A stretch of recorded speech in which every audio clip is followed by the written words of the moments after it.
శ్రీరామ జన్మభూమి భవ్య మందిరం నుంచి అక్షింతలు పాకాలలో పంపిణీ కార్యక్రమాన్ని పాకాలలో ఉట్లవారిపల్లిలో అరందగిరిపై వెలిసిన శ్రీవల్లి దేవసేన సుబ్రహ్మణ్య స్వామి ఆలయ చైర్మన్ మహాసముద్రం పట్టాభిరెడ్డి ఆధ్వర్యంలో పాకాల మండలం వ్యాప్తంగా అక్షింతలు మరియు శ్రీరాముని ఫోటో ప్రతి పంచాయతీకి ఇంటికి పంపిణీ చేయడం జరుగుతుందన్నారు.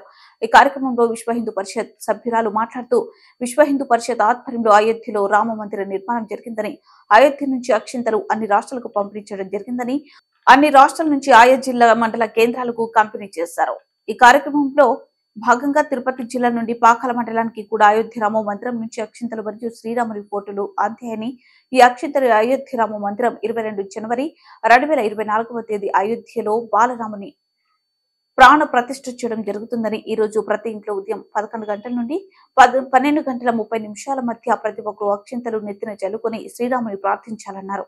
ఈ కార్యక్రమంలో విశ్వ హిందూ పరిషత్ సభ్యులు మరియు శ్రీరాముని భక్తులు పాల్గొన్నారు.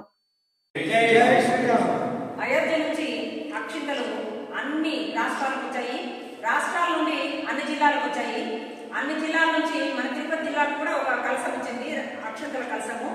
అక్కడి నుంచి అన్ని మండలాలకు వచ్చాయి. ఆ మండలంలో ఈ రోజు పాకాల మండలంలో పట్టాభిరెడ్డి గారికి మనము ఆ అక్షింతలు ఇవ్వడం జరిగింది. పట్టాభిరెడ్డి గారు అన్ని పంచాయతీలకు ఈ రోజు పంపించారు. మీరందరూ చూశారు. ఏమేమి పంపించామంటే ఒక ఫోటో, అయోధ్య రామ మందిరం యొక్క ఫోటో, అయోధ్యకు రమ్మని ఆహ్వాన పత్రిక, ఈ 500 ఏళ్ళు ఏం జరిగింది అని చెప్తూ అయోధ్యకు రమ్మని ఆహ్వాన పత్రిక అనే అక్షింతలు ఇంటింటికి వితరణ చేస్తారు. 1వ తేదీ నుంచి 5-6 రోజులు వితరణ చేస్తారు. ఆ వితరణ చేసిన అక్షింతలు దేవుడి రూమ్ లో పెట్టుకోవాలి. దేవుడి రూమ్ లో పెట్టుకుని 22వ తేదీ జనవరి 22వ తేదీ మధ్యాహ్నం 11 నుంచి 12:30 వరకు అయోధ్యలో రాముడిని బాలరాముడి ప్రాణ ప్రతిష్ఠ జరుపు ఒక మంచి ముహూర్తంలో ఆ అక్షింతలు మన తల మీద వేసుకోవాలి.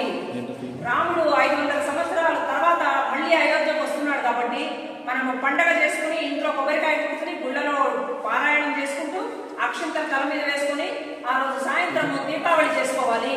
దీపావళి అంటే దీపాలు కనీసం 5 దీపాలు ఇంట్లో వెలిగించాలి, గుళ్ళో కూడా దీపాలు వెలిగించాలి. ఇదంతా చేస్తున్నది దైవ కార్యం.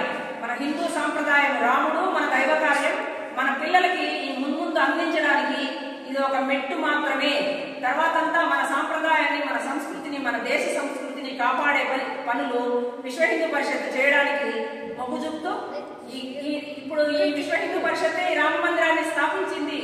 ఈ విశ్వ హిందూ పరిషత్తే 500 సంవత్సరాల నుంచి కొట్లాడుతోంది రామ మందిరం కావాలి, ఒరిజినల్ ప్లేస్ మా రాముడు పుట్టిన ప్రదేశం అని కొట్లాడి కోర్టులో గెలుచుకొని ఈ రోజు రామ మందిరం కట్టింది. అక్కడ బాలరాముని మనం ప్రతిష్ఠ చేస్తున్నాం 22వ తేదీ జనవరి. దానికి అక్కడ ఉన్న రాముడి మీద పోసిన అక్షింతలు మనకి ఇక్కడ దాకా వచ్చాయి, మన పల్లెల దాకా వస్తున్నాయి, మన పల్లెల నుంచి మన ఇళ్ళకి వస్తున్నాయి. పర్సెంట్ ఇచ్చేది మన ఇళ్ళకి వస్తున్నాయి. మన ఇంట్లో మనం తల మీద వేసుకుని ఆ రోజు పండుగ చేసుకోవడమే. మనకి ఎంత వీలైతే అంత కొబ్బరికాయ కొట్టుకోవడము, ఒక అరటిపండు పెట్టడము, దీపాలు వెలిగించడము, తర్వాత గుళ్ళో అందరూ కలిపి పారాయణం.